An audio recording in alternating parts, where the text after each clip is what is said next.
ধর্মের জিনিস যতবার ইচ্ছা বাজাবো। তুমি কি জানো শঙ্খ কতবার বাজাতে হয়? তো তুমি কি জানো শাস্ত্র মতে বলা হয়েছে নিত্য পুজোর পরে যদি 3বার শঙ্খ বাজানো যায় তাহলে গৃহস্থের অন্দরে অশুভ শক্তির প্রভাব কমতে থাকে এবং শুভ শক্তির মাত্রা বাড়ে। কেন এরকম নিয়ম?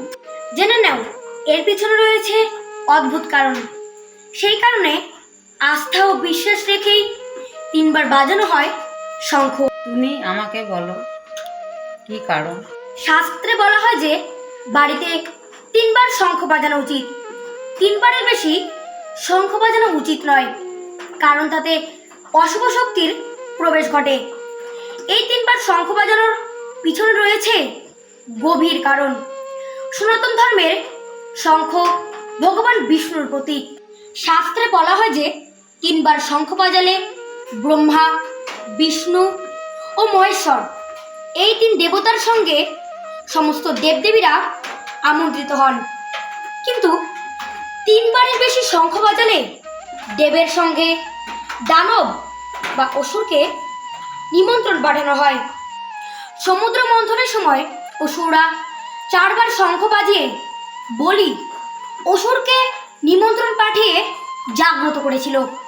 তাই 3বারের বেশি শঙ্খ বাজালে সৃষ্টি, স্থিতি ও বিনাশের দেবতা মহাদেব বিষ্ণু ও ব্রহ্মার পাশাপাশি সকল আসুরি শক্তিও নিমন্ত্রণ পেয়ে আপনার গৃহে প্রবেশ করে। তাই 3বার শঙ্খ বাজানো উচিত। জয় সনাতন ধর্মের জয়।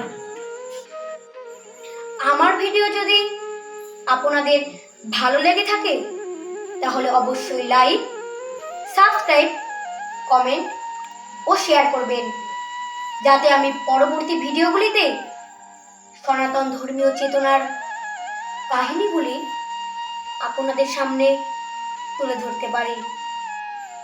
আমার ভিডিও যদি আপনাদের ভালো লেগে থাকে তাহলে অবশ্যই লাইক, সাবস্ক্রাইব, কমেন্ট ও শেয়ার করবেন, যাতে আমি পরবর্তী ভিডিওগুলিতে সনাতন ধর্মীয় চেতনার কাহিনীগুলি আপনাদের সামনে তুলে ধরতে পারি।